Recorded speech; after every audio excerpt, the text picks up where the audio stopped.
So what is up, guys? Brendan Suter back, and today I am here with NFL Week, Joe Montana, Len Dawson, Tyler Lockett, and Lance Moore. It is Week 16 predictions. If you're looking to watch a certain matchup, timestamps are in the description box below, so click that match you want to see. Anyways, last week was phenomenal for me. I was 11-5. I did get screwed over by a couple of insane endings, so I probably could have been like 13-3, but I'm still super humbled because the hat and the shirt, when I wear this in a video, I'm mostly very, very accurate. Anyways, we got 16 matches to get to, so without further ado, let's get this video started. So we are starting off with our Thursday Night Football matchup between the Jacksonville Jaguars and the New York Jets. Starting off with the Jaguars, a miraculous 40-34 victory over the Dallas Cowboys in overtime. Trevor Lawrence, he played a phenomenal game, throwing for 318 yards, 4 touchdowns, 1 pick.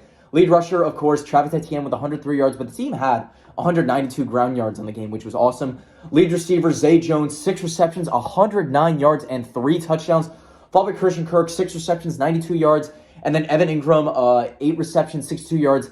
That was pretty much it. And the defense, there were definitely their struggles against Dallas, but they ultimately had 2 critical picks. Both were from Rashawn Jenkins, and the one that he got in overtime, he returned for a pick 6 to win the game. So extremely impressive. And then the Jets, a tough 20-17 loss to the Detroit Lions. Zach Wilson barely completed 50% of his passes for 317 yards, 2 touchdowns and a pick. The rush game was extremely weak. Zonovan Knight could only muster up 23 yards.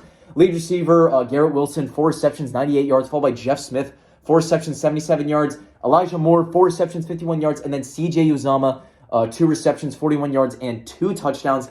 That was pretty much it. And the defense had its trouble against the Lions and ultimately just could not pull off a victory, because if your offense had some sort of life, you would have won the game. Anyways, there currently is no favorite to win this one, but with how well Trevor Lawrence has been balling out versus Zach Wilson just not being good, give me the Jaguars in this one. And now you have our very first Saturday matchup. Now, side note, since Christmas is on a Sunday, majority of the matches will be taking place on Saturday. So starting off, we got my boys in the New Orleans Saints and the Cleveland Browns. Starting off with the Saints, a nice 21-18 victory over the Atlanta Falcons. We swept them, so I'm extremely happy with that. Andy Dalton was admirable, threw for 151 yards, 2 touchdowns, no picks. Taysom Hill, he had 2 passes. He completed for 80 yards and a touchdown. Lead receiver was Alvin Kamara with 91 yards. See, like I said, good things happen when you feed Alvin Kamara.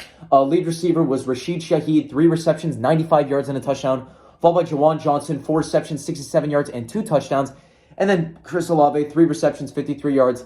That was pretty much it. And the defense, I mean, we did well against the Falcons, at least the pass game, because it was Desmond Ridder making his first start. But we failed against the rush, allowed over 230 yards. That could have cost us the game. And then the Browns, he pulled out a 13-3 victory over the Baltimore Ravens.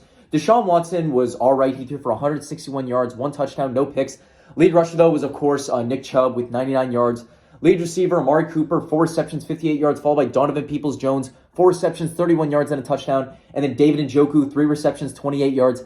That was pretty much it. And the defense, I mean, they locked down the passing game of the Baltimore Ravens. They struggled against the rush, but they did well against the pass. Anyways, Browns are 3-point favorites to win this one. And despite their super strong ground and pound attack, still give me the Saints with an upset, because the Who Dat Nation is going to take down Deshaun Watson. And now you have our very next match between the Atlanta Falcons and the Baltimore Ravens. Starting off with the Falcons, tough 21-18 loss to the New Orleans Saints. Desmond Ridder, in his debut, not great. Completed 50% of his passes for 97 yards. No touchdowns, no picks. Lead rush was Tyler Algier with 139 yards and a touchdown, followed by Cordero Patterson with 52 yards and a touchdown. Had a total of 231 ground yards in the game. So very impressive out of the Falcons. Lead receiver, Drake London, 7 receptions, 70 yards, but he did have 1 critical fumble at the end of the game that led the Saints to victory. Followed by McCole Pruitt, 2 receptions, 20 yards, and then Avery Williams, 2 receptions, 10 yards. That was pretty much it. And the defense just had its troubles against the Saints. Sure, they got a key amount of 3-and-outs, but in the end, those 3 touchdowns he gave up ended up costing you. And then the Ravens, a tough 13-3 loss to the Baltimore Ravens. Tyler Huntley, I got to stop being so high on this guy. He threw for 138 yards, no touchdowns, 1 pick. Rush game was pretty strong, though, led by J.K. Dobbins with 125 yards, followed by Gus Edwards with 55, as you had 198 ground yards. Lead receiver, Mark Andrews, 3 receptions, 31 yards, followed by Devin Duvernay, 2 receptions, 29 yards, and then DeMarcus Robinson, 6 receptions, 29 yards. That was pretty much it. And the defense, great job against the pass of the Browns, but terrible against the run. Anyways, the Ravens are still 7.5-point favorites to win this one. I'm just not really putting my faith towards Desmond Ridder, so Ravens win, but don't cover the spread. And now you have our very next match between the Cincinnati Bengals and the New England Patriots. Starting off with the Bengals, a nice 34-23 victory over the Tampa Bay Buccaneers. Your first half was particularly awful, as you can only put up 3 points, but you put up 31 points in the second half, so excellent performance. Joe Burrow, he threw for 200 yards, 4 touchdowns, 1 pick. Lead rusher was Samaje Perine with 24 yards, but quickly, the Bengals learned you don't beat them on the ground, you beat them in the air. That's exactly what they did. Jamar Chase led receiving, 7 receptions, 60 yards, and a touchdown, followed by Tyler Boyd, 5 receptions, 35 yards, and a touchdown. Mitchell Wilcox, 3 receptions, 34 yards, and a touchdown, and finally T. Higgins, 5 receptions, 33 yards, and a touchdown. That was pretty much it. And the defense, it was a rough first half, but the second half was amazing as you forced Brady to turn the ball over 4 times. Excellent performance, guys. And then the Patriots arguably lost on one of the most boneheaded plays I have ever seen. Lost 30-24. Now, even before the boneheaded play, Mac Jones, he was horrific. He did not even complete 50% of his passes, not even close, for 112 yards, no touchdowns, no picks. Lead rusher, though, Ramondre Stevenson, nice game with 172 yards and a touchdown. Lead receiver, Jacoby Myers, 2 receptions, 47 yards, followed by Jonnu Smith, 2 receptions, 24 yards, and then Tyquan Thornton, 1 reception, 21 yards. That was pretty much it. The defense, yes, they had their struggles against the Raiders, but with how bad Mac Jones was, your defense is just going to be left out to dry. So let me give you the final play. The Patriots are just short of midfield.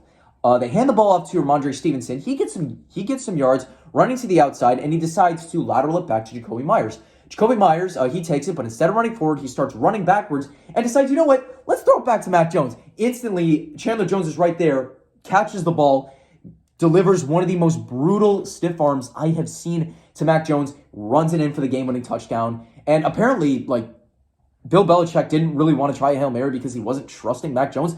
Obviously, with how he played, I wouldn't trust him either, but still, that is a very tough pill to swallow and a brutal way to lose. Anyways, Bengals 3.5-point favorites to win this one. I'm going to say they win and cover the spread. And now you have our very next matchup between the Buffalo Bills and the Chicago Bears. Start off with the Bills, a very great 32-29 victory against the Miami Dolphins in the snow. We had Josh Allen. He threw for 304 yards, 4 touchdowns, no picks. Also led rushing with 77 yards. Anyways, lead receiver was actually Dawson Knox, 6 receptions, 98 yards, and a touchdown. Great performance. Followed by Stephon Diggs, 5 receptions, 60 yards. And then Gabe Davis, 4 receptions, 56 yards. That was pretty much it. And the defense, there definitely were some struggles, especially against Raheem Mostert. But other than that, it was just a big, high-scoring affair, but few bad scorches on defense, but still pull out a victory in the end.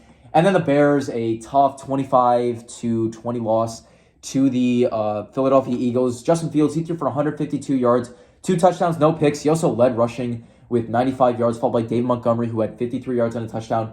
Lead receiver, Byron Pringle, 2 receptions, 39 yards and a touchdown, followed by David Montgomery, 3 receptions, 38 yards and a touchdown. So David Montgomery, late season, always going to save your fantasy team. And then Cole Kmet, 4 receptions, 25 yards. That was pretty much it. And the defense just got fried by Jalen Hurts, A.J. Brown, and Devontae Smith. Sure, Hurts got picked off twice, but he was playing through a separated shoulder, and he made up for it with 3 rushing touchdowns and a bomb to A.J. Brown. So anyways, the Bills are 8.5-point favorites to win this one. I'm going to say that they win, but don't cover the spread. And now you have our very next matchup, a rematch of the 2000 NFC Championship game between the New York Giants and the Minnesota Vikings. Starting off with the Giants, a great 20-12 victory over the Washington Commanders. Daniel Jones, he was okay, threw for 160 yards, no touchdowns, no picks. Lead rush was Saquon Barkley with 87 yards and a touchdown. Lead receiver, Richie James, 4 receptions, 42 yards, followed by Isaiah Hodgins, 4 receptions, 37 yards, and then Saquon Barkley, 5 receptions, 33 yards. That was pretty much it. And the defense, there were some big highlights throughout the day, but you guys got lucky as hell on the final drive as the refs completely cost the Commanders the game, and you were just on the beneficial side of some poor refereeing. And then the Minnesota Vikings, one of the most miraculous victories I have ever seen. We're down 33-0 to the Colts and went on to win 39-36 in overtime. Kirk Cousins, great game, 460 yards, 4 touchdowns, 2 picks. Great second half in overtime. First half was particularly atrocious. Lead rusher was Dalvin Cook with 95 yards, followed by C.J. Ham with 1 yard and a touchdown. Lead receiver K.J. Osborne had a career day, 10 receptions, 157 yards, and a touchdown, followed by Justin Jefferson, 12 receptions, 123 yards and a touchdown. Dalvin Cook, 4 receptions, 95 yards and a touchdown off 1 big screen pass, so excellent showing. And then Adam Thielen, 3 receptions, 41 yards and a touchdown. That was pretty much it. And the defense, okay first half because your offense and special teams kept shooting themselves in the foot during the first half, but the rest of the game was absolutely phenomenal. Anyways, the Vikings are 4.5-point favorites to win this one, and unlike the 2000 NFC Championship game, give me the Vikings that they win and cover the spread. And now you have our very next matchup between the Detroit Lions and the Carolina Panthers. Starting off with the Lions, a 28-17 victory over the New York Jets, putting you at 7-7. This team's actually pretty solid. Anyways, Jared Goff, a pretty good game, 252 yards, 1 touchdown, no picks. Lead rusher was DeAndre Swift with 52 yards. Lead receiver, who else but Amon-Ra St. Brown, 7 receptions, 76 yards, followed by Khalif Raymond, 5 receptions, 53 yards, and then Brock Wright, 1 reception, 51 yards, and the game-winning touchdown on a 4th and inches just around midfield. So, huge play. The defense did its job. They shut down the rush game, had a little bit of trouble against the pass. Once again, this is the Lions. They aren't exactly the greatest defensive team. Made Zach Wilson ball out a little bit, but still came out with a victory. And then the Carolina Panthers. You guys are the biggest goddamn conundrum I have this season. Because when I don't pick you, you win. And when I believe in you, you screw me over and lose. Veer, I know you're watching this. I told you I would abstain from picking, but I'm going to pick anyways. So starting off, Sam Darnold, not a great game for him. Threw for 225 yards, 1 touchdown, no picks, barely completed 50% of his passes. Lead rusher was Chuba Hubbard, could only get 10 yards. Dante Foreman only had 9 yards, so no rush game. Lead receiver, DJ Moore, 5 receptions, 73 yards and a touchdown, followed by Chuba Hubbard, 3 receptions, 57 yards, and then Terrence Marshall Jr., 3 receptions, 51 yards. That was pretty much it. And the defense, they were all right against the pass outside of Deontay Johnson, and they just really struggled against the rush as they allowed over 150 rushing yards and 3 touchdowns. So tough pill to swallow. Anyways, Lions are 3-point favorites to win this one, so give me the Lions that they win and cover the spread. But Panthers, if you win this, I will forever abstain from picking any matches that involve you again. And now you have our very next matchup between the Seattle Seahawks and the Kansas City Chiefs. Starting with the Seahawks, a tough 21-13 loss to the San Francisco 49ers. Geno Smith was okay, threw for 238 yards, 1 touchdown, no picks. Lead rush was Kenneth Walker, could only muster up 47 yards. Lead receiver, Tyler Lockett, 7 receptions, 68 yards, followed by DK Metcalf, 7 receptions, 55 yards. And then Noah Fant, 5 receptions, 32 yards, and a touchdown. That was pretty much it. And the defense just really fell apart to Christian McCaffrey, George Kittle, and Brock Purdy. It was a tough way to lose that game. And then the Chiefs pulled out a big 30-24 victory over the Houston Texans in overtime. The thing is, the Texans in the past couple of games have been rather pesky. They don't go away despite being such heavy underdogs. Starting off, Patrick Mahomes, great game, 336 yards, 2 touchdowns, no picks.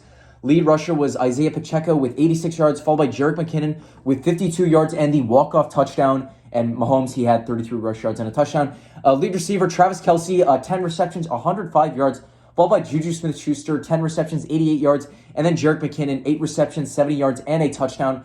That was pretty much it. And the defense, they were okay against the Houston Texans. But that's pretty much it. Chiefs are 10-point favorites to win this one. I'm going to say they win, but don't cover the spread. I'm going to say it's going to be an offensive showdown. And now you have our very next matchup, a classic AFC South rivalry between the Houston Texans and the Tennessee Titans. Starting off with the Texans, just fell short, lost 30-24 to the Kansas City Chiefs. Davis Mills barely completed 50% of his passes for 121 yards and 2 touchdowns. Lead rusher was Royce Freeman with 51 yards, followed by Davis Mills with 21 yards and a touchdown. Lead receiver, Chris Moore, 4 receptions, 42 yards, followed by Amari Rodgers, 2 receptions, 26 yards, and then Jordan Akins, 3 receptions, 22 yards, and a touchdown. That was pretty much it, and the defense just really struggled against the Kansas City Chiefs, gave up over 500 yards on offense.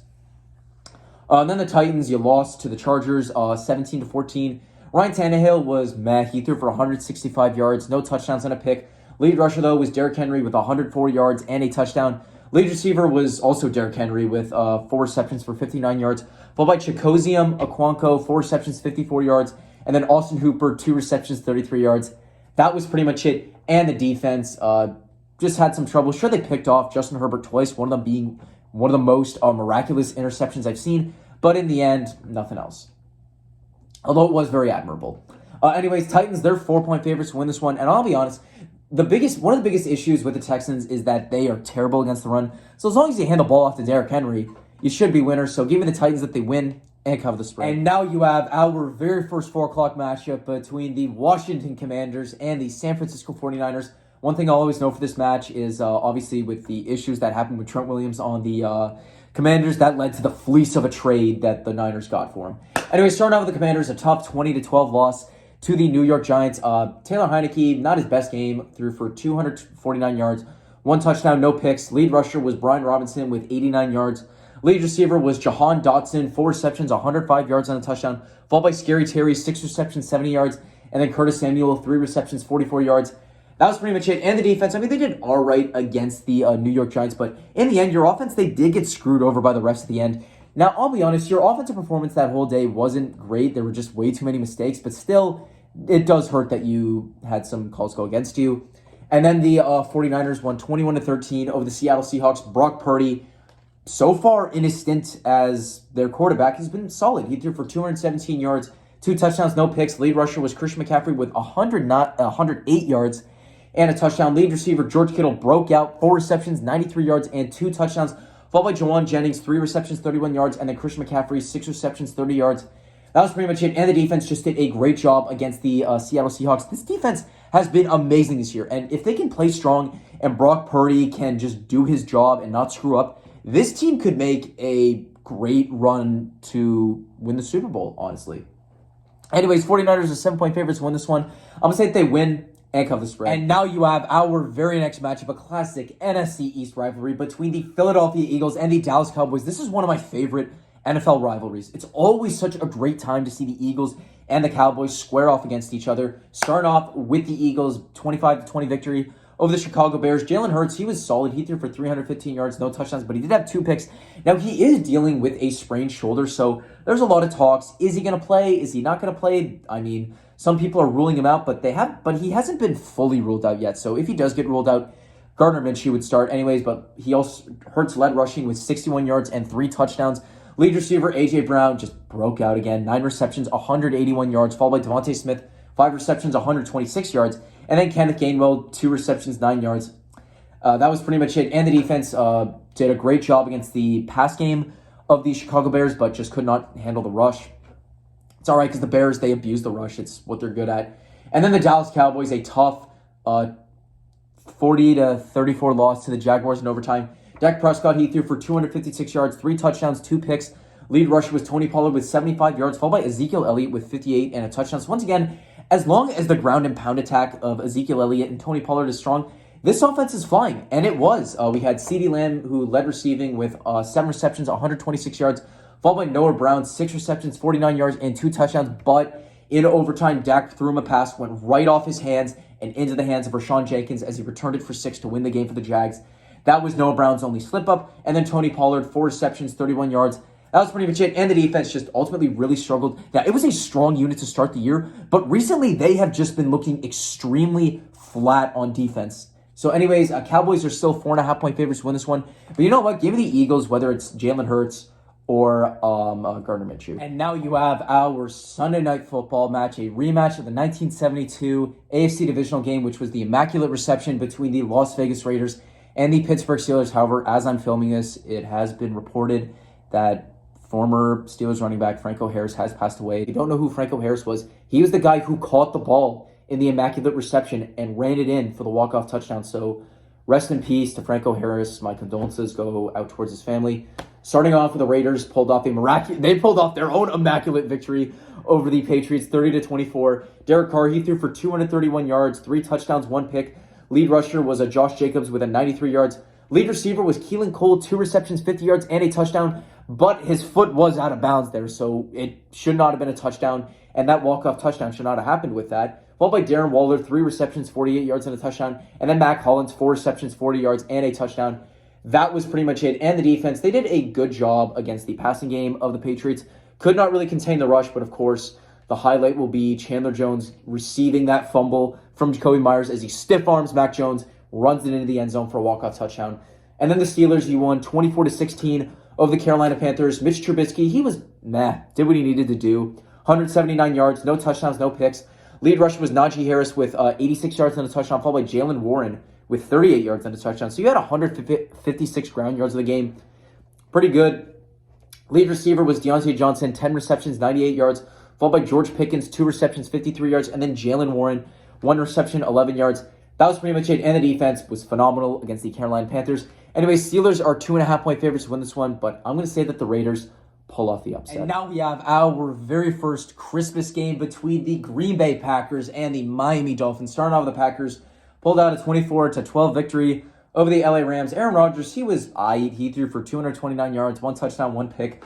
Lead rush, though, was Aaron Jones with 90 yards, followed by A.J. Dillon with 36 yards and 2 touchdowns. So you see, when you let Aaron Jones and A.J. Dillon eat, good things happen. Lead receiver was Romeo Dubes, 5 receptions, 55 yards, followed by Christian Watson, 4 receptions, 46 yards.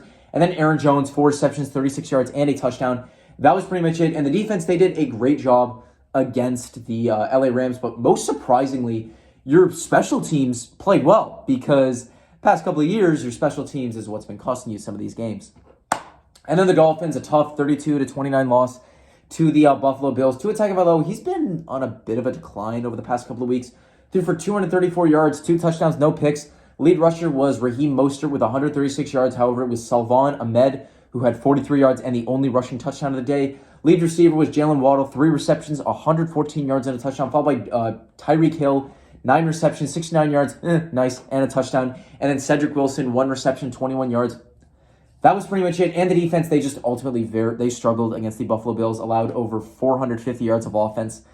Anyways, Dolphins are 4-point favorites to win this one. So I'm going to say that the Dolphins win, but don't cover the spread. Now you have our very next matchup between the Denver Broncos and the LA Rams. Starting out with the Broncos, you won 24-15 over the Arizona Cardinals. Brett Rippon was okay, threw for 197 yards, 1 touchdown, 1 pick.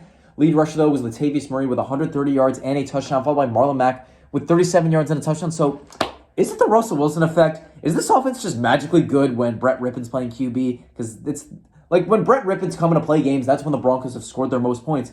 Russ is coming back this week, so be interesting to see. Lead receiver, Jerry Jeudy, 7 receptions, 76 yards, followed by Brandon Johnson, 3 receptions, 30 yards, and then Eric Tomlinson, 3 receptions, 28 yards, and a touchdown. That was pretty much it. And the defense, I mean, they were able to keep down the Arizona Cardinals, but it was led by Trace McSorley and Colt McCoy. Not very impressive.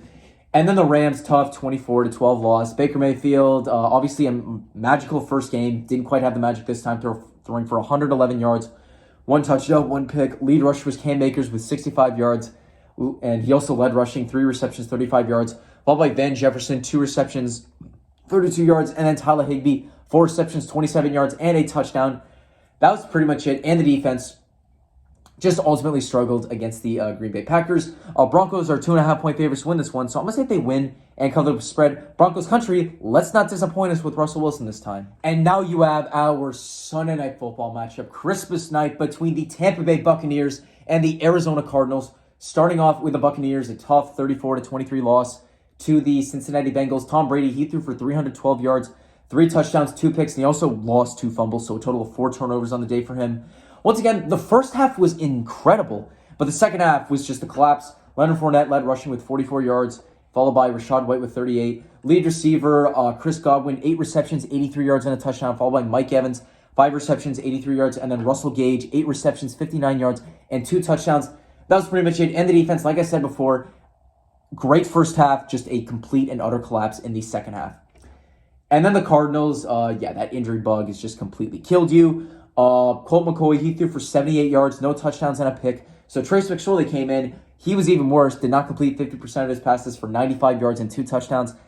2 picks. Lead rusher was, of course, James Conner with 63 yards and a touchdown. Lead receiver, who else but D-Hop, 7 receptions, 6 yards, followed by Trey McBride, 4 receptions, 55 yards, and then James Conner, 3 receptions, 28 yards. That was pretty much it. And the defense, I mean, they were all right against the pass game of the Broncos, but just could not stop the run. Buccaneers are 6.5-point favorites to win this one. I'm going to say they win, but don't cover the spread. And now you have our Monday Night Football matchup, Boxing Day between the LA Chargers and the Indianapolis Colts. Starting off with the Chargers, great 17-14 victory over the Tennessee Titans. Justin Herbert, he threw for 313 yards, no touchdowns, 2 picks, but had a miraculous pass to Mike Williams that set up their game-winning field goal, so props out to him. A lead rusher was Austin Eckler with 58 yards and a touchdown, followed by Joshua Kelly with 24 yards and a touchdown. Lead receiver, Keenan Allen, 8 receptions, 86 yards, followed by Mike Williams, 4 receptions, 67 yards, and then Joshua Palmer, 5 receptions, 49 yards. That was pretty much it. And the defense had a little bit of trouble against Derrick Henry, but ultimately shut down the pass game. And then the Colts. What the fuck was that? You led 33-0 over the Minnesota Vikings, and you blew it. Matt Ryan, oh God, I feel so bad for him because he is just known as the quarterback who's had these huge leads that end up getting blown. He was okay, threw for 182 yards, 1 touchdown, no picks. Lead rusher was Zach Moss with 81 yards, followed by Deion Jackson with 55. Now, Jonathan Taylor, he is likely going to be out for the season, so that is a huge stab to the heart. Lead receiver was Michael Pittman Jr., 10 receptions, 60 yards, followed by Jelani Woods, 1 reception, 36 yards, and then Kyle Granson, 2 receptions, 34 yards. That was pretty much it. And the defense, you allowed over 500 offensive yards. Is there anything good I can say about your defense? Well, yeah, I mean, you capitalized on the Vikings when they were shooting themselves in the foot in the first half, but the second half, yeah, you shot yourselves in the foot and pretty much around the rest of your body. Chargers are 4-point favorites to win this one, so I'm going to say they win and cover the spread. That is going to wrap up my video for today. Thank you guys all so much for watching, and happy holidays. Anyways, if you want to watch my last video, click right over here. If you like this video, drop a like, subscribe to my channel by clicking over here, or the subscribe button down below. Comment down below what your thoughts were on this video. Who's your upset of the week, lock of the week, favorite team going to win. Follow me on all my social medias, Instagram, Snapchat, and TikTok at Brendan Suter. Thank you all for watching. Have a great day. Once again, happy holidays. So Who Dat Nation in the Blue Jays Christmas merch, because once again, I'm too good in this.